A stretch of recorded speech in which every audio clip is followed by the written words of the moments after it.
नमस्कार बच्चों। आज के इस वीडियो में हम विजयनगर साम्राज्य के प्रशासन और सांस्कृतिक उपलब्धियों पर चर्चा करने वाले हैं। विजयनगर साम्राज्य का राजनीतिक इतिहास आपको प्रीवियस वीडियो में बताया जा चुका है और आज हम बात करेंगे प्रशासन की। आप जानते हैं विजयनगर साम्राज्य की जानकारी के जो प्रमुख स्रोत हैं वो क्या हैं? वो हैं समकालीन अभिलेख, समकालीन रचनाएं जैसे कि कृष्णदेवराय द्वारा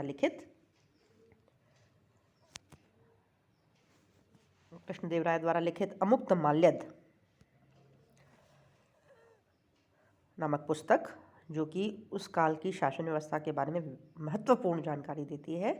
इसके अलावा विदेशी यात्रियों के यात्रा वृत्तांत, पुर्तगाली यात्री बहुत आए हैं विजयनगर में और उनमें महत्वपूर्ण हैं डोमिंगो पाएज, न्यूनीज, डुआर्टो बारबोसा।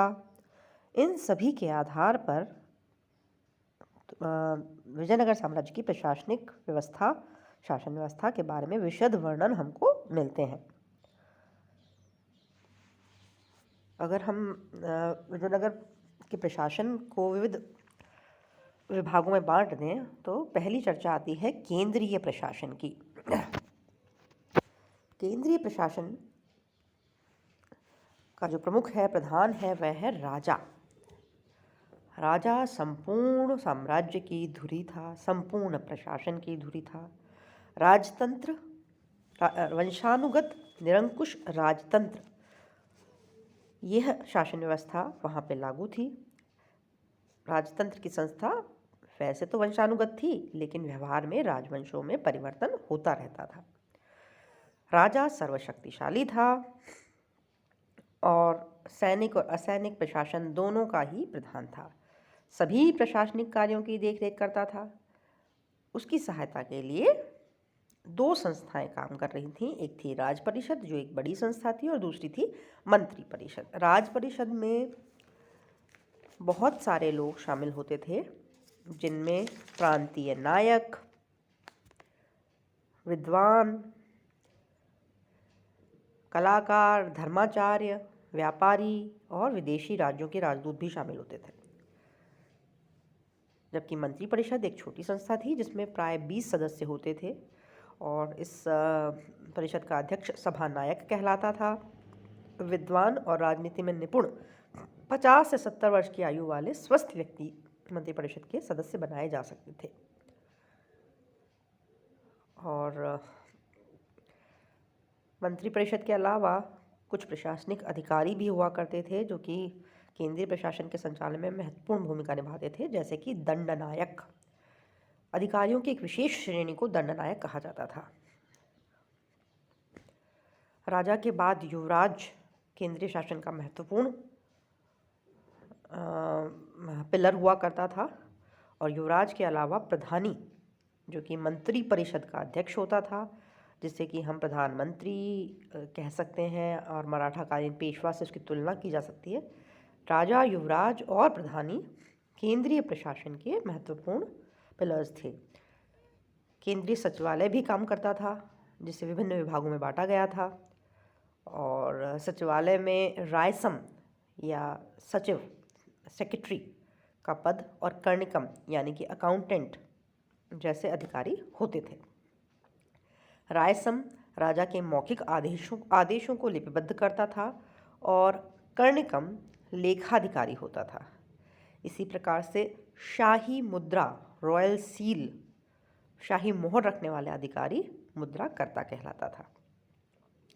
तो ये तो बात हुई केंद्रीय प्रशासन की। अब हम चर्चा करेंगे प्रांतीय प्रशासन के बारे में। साम्राज्य प्रांतों में बटा हुआ था। प्रांत क्या कहलाते थे? मंडलम कहलाते थे। मंडलम वलनाडु में बटे हुए थे, जैसे कि हम तहसील, जैसे कि हम जिला कह सकते हैं। जिले स्तर की इकाई को वलनाडु कहा जाता था। वलनाडु नाडुओं में बटे हुए थे। नाडु थे तहसील या परगने, और नाडु जो थे वो मेला ग्रामों में बटे हुए थे। मेला ग्राम क्या थे? 100 गांवों की इकाई को मेलाग्राम कहा जाता था। और मेलाग्राम स्थल या सीमा नाम की इकाई के नाम में भागों में बटे हुए थे, जो कि कुछ गांवों की इकाई थे। प्रशासन की सबसे छोटी इकाई थी गांव। कुछ गांवों का समूह मिलकर स्थल या सीमा बनाते थे। कुछ स्थल और कुछ सीमा मिलकर या 100 गांव की सीमा तक पहुंचकर ये लोग मेलाग्राम बनाते थे। कई सारे मेलाग्राम मिलके एक नाडु बनाते थे। कई नाडु बन के वलनाडु बनता था। कई वलनाडु मिलके मंडलम या प्रांत बनता था। तो ये था उनका प्रांतीय प्रशासनिक विभाजन। प्रांत का जो गवर्नर होता था वह राज परिवार का सदस्य या फिर कोई विशेष कुशल अनुभवी दंडनायक होता था। गवर्नरों को प्रांतों में काफ़ी स्वायत्तता प्राप्त थी। केंद्र सरकार प्रांत के प्रशासनिक मामलों में प्राय हस्तक्षेप नहीं करती थी, किंतु अगर प्रांतीय गवर्नर और उसके अधिकारी अत्याचार करते तब केंद्र द्वारा प्रांतीय प्रशासन में हस्तक्षेप किया जाता था। गवर्नर को सिक्के ढालने का, नए कर लगाने का, पुराने करों को माफ़ करने का, भूमिदान देने का अधिकार प्राप्त था। संगम युग में गवर्नर के रूप में शासन करने वाले राजकुमारों को उरेयूर की उपाधि दी जाती थी और यह प्रथा अभी भी कुछ हद तक चल रही थी। प्रांत में कानून और व्यवस्था बनाए रखना और भू राजस्व की वसूली प्रांतीय गवर्नरों का प्रमुख उत्तरदायित्व थी। प्रांतीय प्रशासन के संदर्भ में एक महत्वपूर्ण विशेषता या व्यवस्था विजयनगर साम्राज्य में लागू की गई थी, जिसे नायंकार व्यवस्था कहा जाता है। यहाँ यह स्पष्ट कर देना ज़रूरी है कि विजयनगर साम्राज्य एक विशाल साम्राज्य था और प्रशासनिक एकरूपता का दर्शन हमें प्राय कम ही होता है, क्योंकि एक तो अलग अलग हिस्सों को अलग अलग समय पे जीता गया, इसलिए वहाँ की प्रशासनिक व्यवस्था वैरी करती थी। तो सभी व्यवस्था मोटे तौर पर हम इसके प्रशासन को देखने का प्रयास करेंगे। जैसे कि जो नायंकार व्यवस्था की हम बात कर रहे हैं, यह नायंकार व्यवस्था तमिलनाडु क्षेत्र में विशेष रूप से प्रचलित थी और विजयनगर का जो प्रशासन है वह मूलतः चोल प्रशासनिक व्यवस्था पर आधारित था, किंतु ये नायकार जो व्यवस्था है वो चोल प्रशासन व्यवस्था में लागू नहीं थी। यह एक नई व्यवस्था थी जो कि विजयनगर साम्राज्य में ही हमें दिखाई देती है। विजयनगर साम्राज्य नायकार व्यवस्था की उत्पत्ति और स्वरूप के संदर्भ में कई विवाद हैं।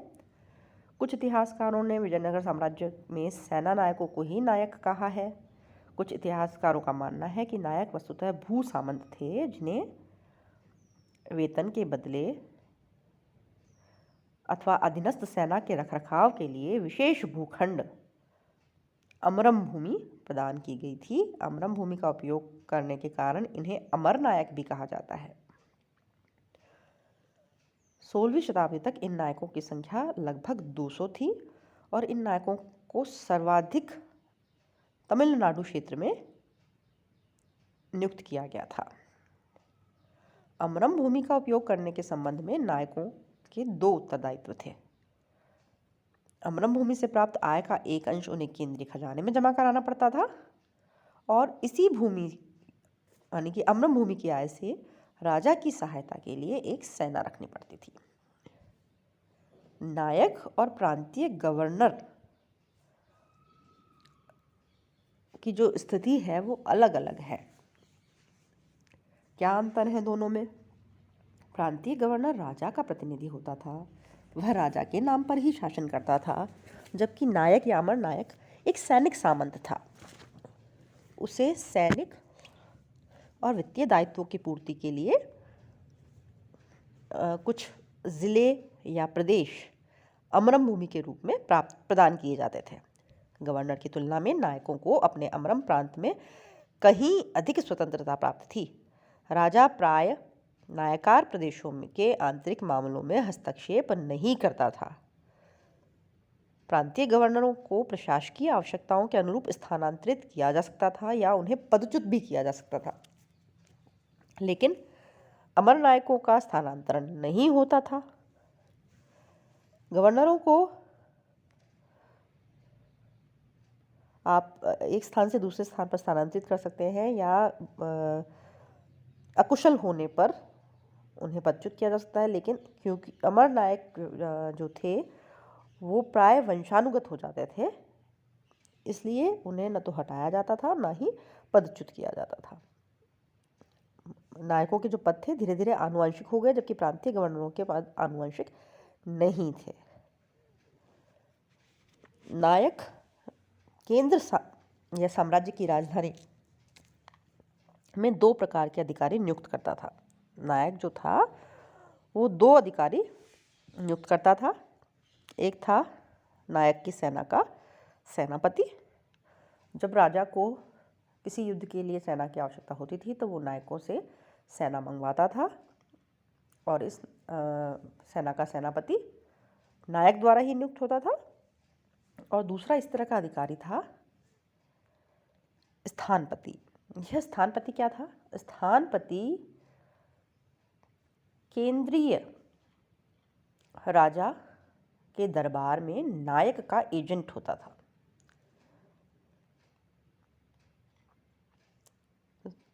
विजयनगर काल में नायकार व्यवस्था का सर्वाधिक प्रचलन तमिलनाडु क्षेत्र में था, और यह जो व्यवस्था है वह सामंतवादी व्यवस्था थी, और अंततः नायकार व्यवस्था विजयनगर साम्राज्य के पतन का कारण बनी।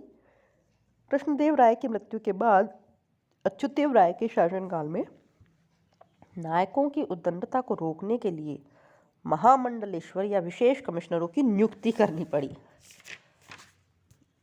इस तरह से प्रांतीय प्रशासन की बात हम यहीं समाप्त करते हैं। अगला जो विषय है वह है ग्रामीण प्रशासन, रूरल एडमिनिस्ट्रेशन। ग्रामीण प्रशासन के लिए ग्राम सभाएं और आयगार व्यवस्था हमें दिखाई देती है। हर गांव को वार्डों या मोहल्लों में बांटा गया था, और इन वार्डों या मोहल्लों के विशेष व्यक्ति सभा में हिस्सा लेते थे। इन ग्राम सभाओं को सभा, महासभा और महाजन इन नामों से अभिहित किया जाता था। लेकिन जो गांव ब्राह्मणों को भूमि अनुदान के रूप में दिए गए थे, उन ब्रह्मदेय गांवों की सभाओं को क्या कहा जाता था? चतुर्वेदी मंगलम।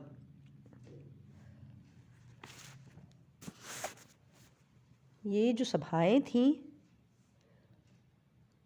उनकी अनुमति के बिना गांव में भूमि की खरीद फरोख्त नहीं हो सकती थी। इन्हें गांव की सार्वजनिक भूमि को बेचने का अधिकार था, और राजकीय करों को एकत्र करने का काम भी ये ग्राम सभाएं करती थी। इन्हें कुछ न्यायिक अधिकार भी प्राप्त थे, कुछ दीवानी मुकदमों का फैसला कर सकती थीं, और फौजदारी के छोटे छोटे मामलों में अपराधी को ये ग्राम सभाएं दंड दे सकती थीं। प्रशासनिक इकाई नाडु में भी सभाएं काम करती थीं, और नाडु की सभा को नाडु ही कहा जाता था, और इसके सदस्यों को नात्तवार कहा जाता था।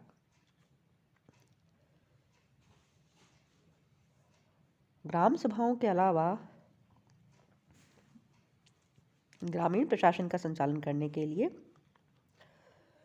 आयगर व्यवस्था भी प्रचलित थी। इस व्यवस्था के अनुसार एक स्वतंत्र इकाई के रूप में हर गांव को संगठित किया गया था, जिस पर शासन करने के लिए 12 शासकीय व्यक्तियों को नियुक्त किया गया था। इन 12 अधिकारियों के समूह को आयगार कहा जाता था। आयगारों के पद आनुवंशिक होते थे। वे अपने पदों को बेच सकते थे या गिरवी भी रख सकते थे, और इन आयगारों को वेतन के बदले लगान और कर मुक्त भूमि मान्यम प्रदान की गई थी। अब आप देखिए, नायकों को कर मुक्त भूमि अमरम प्रदान की गई थी, आयगारों को कर मुक्त भूमि मान्यम प्रदान की गई थी। इन आयगारों की जानकारी के बिना संपत्ति का हस्तांतरण और भूमि अनुदान नहीं किया जा सकता था। इन 12 आयगारों में कर्णिकम यानी कि गांव का अकाउंटेंट और तलारी यानी कि गांव का पुलिसकर्मी या चौकीदार महत्वपूर्ण थे। अब हम बात करेंगे राजस्व प्रशासन की। भू राजस्व राज्य की आय का महत्वपूर्ण स्रोत था। भूमि कर को शिस्त या राय रेखा कहा जाता था। राय रेखा। लगान वसूली का विभाग आठवन या अथवन कहलाता था। भूमि कर राय रेखा कहलाता था और लगान कर विभाग आठवन कहलाता था। कर निर्धारण हेतु भूमि को 4 भागों में बांट दिया गया था: संचित, शुष्क, उद्यान और वन। लगान की दर उपज का 1/3 से 1/6 भाग तक थी। इसका निर्धारण भूमि की श्रेणी, उसकी उर्वरता के आधार पर होता था। किंतु ब्राह्मणों से भूमि की उपज का मात्र 1/20वां अंश और मंदिरों की भूमि से मात्र 1/30वां अंश लगान के रूप में लिया जाता था। लगान अनाज या नकद दोनों रूपों में लिया जा सकता था। करों का बोझ बहुत ज़्यादा था, उसमें विविधता भी थी। केवल भूमि कर ही नहीं, अन्य तरह तरह के कर देने पड़ते थे, जैसे कि संपत्ति कर, व्यापारिक कर, व्यावसायिक कर, उद्योगों पर कर, सामाजिक और सामुदायिक कर।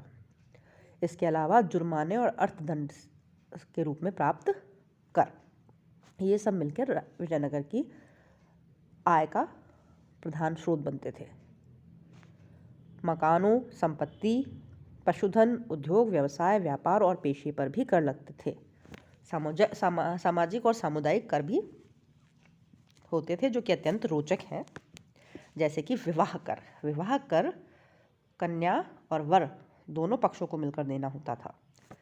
यहाँ एक महत्वपूर्ण और रोचक जानकारी देना उल्लेखनीय होगा कि विधवाओं के पुनर्विवाह को विवाह कर से मुक्त रखा गया था, ताकि विधवा विवाह को सामाजिक मान्यता भी मिले और लोकप्रियता भी बढ़े उसकी।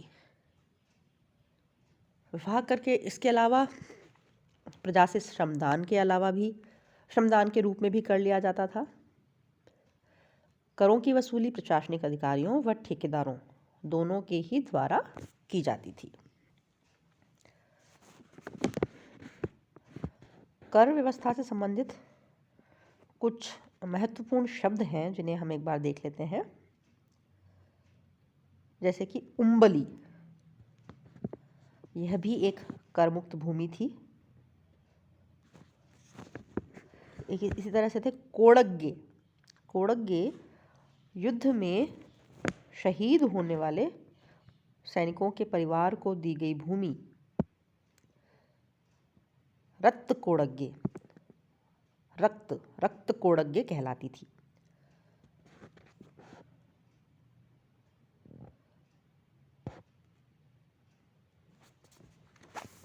इसके अलावा अब हम बात करेंगे वारम व्यवस्था की।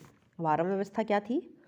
भूस्वामी और पट्टेदार के मध्य उपज की जो हिस्सेदारी होती थी कि इतना हिस्सा तो भूस्वामी को मिलेगा और इतना हिस्सा जो कृषि करवाने वाला पट्टेदार है उसको मिलेगा। इस व्यवस्था को वारम व्यवस्था कहा जाता था।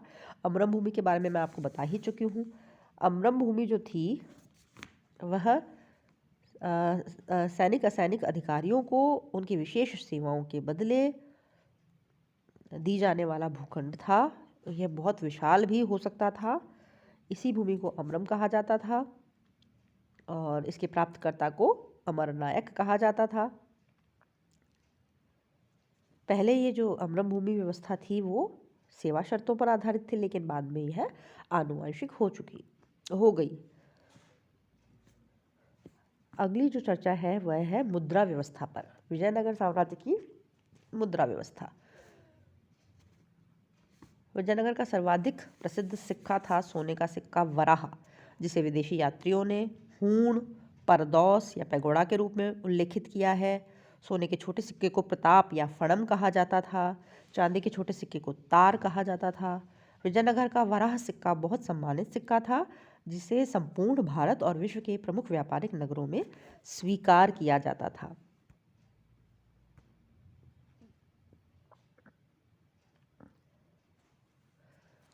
इसी के साथ हम अपना टॉपिक यहीं समाप्त करते हैं। विजयनगर की सांस्कृतिक उपलब्धियों पर हम दूसरे वीडियो में चर्चा करेंगे। Thank you.